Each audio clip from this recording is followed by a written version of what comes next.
ನಮಸ್ಕಾರ ವೀಕ್ಷಕರೇ, ಜ್ಞಾನದೇಗುಲ ಜಾಲತಾಣಕ್ಕೆ ಆಧಾರದ ಸ್ವಾಗತ.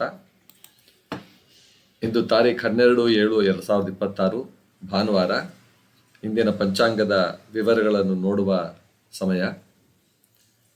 ಶ್ರೀ ಶಕ 1949 ಶ್ರೀ ಪರಾಭವನ ಸಂವತ್ಸರದ ಉತ್ತರಾಯಣ ಗ್ರೀಷ್ಮ ಋತು, ನಿಜ ಜ್ಯೇಷ್ಠ ಮಾಸ, ಬಹುಳ ತ್ರಯೋದಶಿ ಭಾನುವಾರ. ಇಂದು ನಕ್ಷತ್ರ ಕೃತ್ತಿಕಾ ನಕ್ಷತ್ರ ಮುಂದುವರಿಯುತ್ತೆ. ನಂತರ ರೋಹಿಣಿ ನಕ್ಷತ್ರ ಬರುತ್ತೆ. ಕೃತ್ತಿಕಾ ನಕ್ಷತ್ರ ಶುದ್ಧೀಕರಣ ಮತ್ತು ಸಂಕಲ್ಪ ಶಕ್ತಿಯ ಪ್ರತೀಕ. ರೋಹಿಣಿ ನಕ್ಷತ್ರ ಸೌಂದರ್ಯ, ಸಮೃದ್ಧಿ ಮತ್ತು ಸೃಜನಶೀಲತೆಯನ್ನು ಸೂಚಿಸುತ್ತೆ. ವೃದ್ಧಿ ಯೋಗ ಇರುವುದು ಬೆಳವಣಿಗೆ, ಪ್ರಗತಿ, ಸಂಪತ್ತು ಮತ್ತು ಶುಭ ಫಲಗಳನ್ನು ನೀಡುವ ಮಂಗಳಕರ ಯೋಗ. ಗರಜಕರಣ ಸ್ಥಿರತೆ, ಯೋಜನೆ ಮತ್ತು ದೀರ್ಘಕಾಲಿಕ ಕಾರ್ಯಗಳ ಆರಂಭಕ್ಕೆ ಅನುಕೂಲಕರ ಅಂತ ಪರಿಗಣಿಸಲಾಗಿದೆ. ಸೌರಮಾನ ಮಿಥುನ 27 ಮಿಥುನ ಮಾಸದ. ಇದು ಜ್ಞಾನ, ಸಂವಹನ, ಅಧ್ಯಯನ ಮತ್ತು ವಿಚಾರ ವಿನಿಮಯಕ್ಕೆ ಅನುಕೂಲಕರವಾದ ಕಾಲ. ಸೂರ್ಯೋದಯ ಬೆಳಗ್ಗೆ ಸುಮಾರು 5:53, ಸಂಜೆ 7:12 ಸೂರ್ಯಾಸ್ತ. ರಾಹುಕಾಲ ಸಂಜೆ 5:30 7:12 ಇರುತ್ತೆ.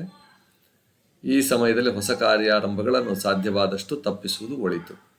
ಪ್ರದೋಷ ವ್ರತದ ವಿಶೇಷ ಏನಂದರೆ, ಸೂರ್ಯಾಸ್ತದ ಸುತ್ತಲಿನ ಪ್ರದೋಷ ಕಾಲದಲ್ಲಿ ಪರಮಶಿವನ ಆರಾಧನೆ ಮಾಡುವುದರಿಂದ ಪಾಪಕ್ಷಯ, ಮನಃಶಾಂತಿ ಮತ್ತು ಇಷ್ಟಾರ್ಥ ಸಿದ್ಧಿ ದೊರೆಯುತ್ತೆ ಎಂದು ಶಿವಪುರಾಣ ತಿಳಿಸುತ್ತೆ. ಮಾಸ ಶಿವರಾತ್ರಿ ವಿಶೇಷ ಏನಂದರೆ, ಪ್ರತಿ ತಿಂಗಳ ಕೃಷ್ಣ ಪಕ್ಷದ ಚತುರ್ದಶಿಯಂದು ಆಚರಿಸುವ ಮಾಸ ಶಿವರಾತ್ರಿಯು ಶಿವನ ಉಪಾಸಕರಿಗೆ ಅತ್ಯಂತ ಪವಿತ್ರವಾದ ದಿನ. ಓಂ ನಮಃ ಶಿವಾಯ ಜಪ, ರುದ್ರಾಭಿಷೇಕ ಮತ್ತು ಶಿವಪೂಜೆಯಿಂದ ವಿಶೇಷ ಪುಣ್ಯ ಲಭಿಸುತ್ತೆ. ಇಂದು ಜಗದ್ಗುರು ಶ್ರೀ ವಿದ್ಯಾರಣ್ಯ ಮಹಾಸ್ವಾಮಿಗಳ ಆರಾಧನೆ ಕೂಡ. ವಿಜಯನಗರ ಸಾಮ್ರಾಜ್ಯದ ಸ್ಥಾಪನೆಗೆ ಆಧ್ಯಾತ್ಮಿಕ ಮಾರ್ಗದರ್ಶನ ನೀಡಿದ ಮಹಾ ಉಪಾಧ್ಯಾಯರಾದ ವಿದ್ಯಾರಣ್ಯ ಅವರ ಆರಾಧನಾ ದಿನ.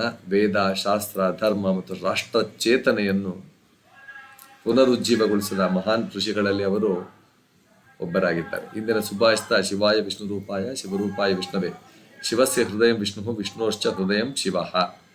ಶಿವ ಮತ್ತು ವಿಷ್ಣು ಇಬ್ಬರೂ ಒಂದೇ ಪರಬ್ರಹ್ಮನ ವಿಭಿನ್ನ ರೂಪಗಳು. ಶಿವನ ಹೃದಯದಲ್ಲಿ ವಿಷ್ಣುವಿದ್ದಾನೆ, ವಿಷ್ಣು ಹೃದಯದಲ್ಲಿ ಶಿವನಿದ್ದಾನೆ ಅಂತಕ್ಕಂಥದ್ದು ಇಂದಿನ ಸಂದೇಶ. ಭಕ್ತಿ ಎಂದರೆ ಭೇದವಲ್ಲ, ಏಕತ್ವವನ್ನು ಕಾಣುವುದು. ಶಿವ ಕೇಶವರಲ್ಲಿ ಅಭೇದ ಭಾವ ಬೆಳೆಸಿದಾಗ ಮನಸ್ಸಿನಲ್ಲಿ ನಿಜವಾದ ಶಾಂತಿ ಮತ್ತು ಜ್ಞಾನ ಉದಯಿಸುತ್ತದೆ. ನಮಸ್ಕಾರ ವೀಕ್ಷಕರೇ.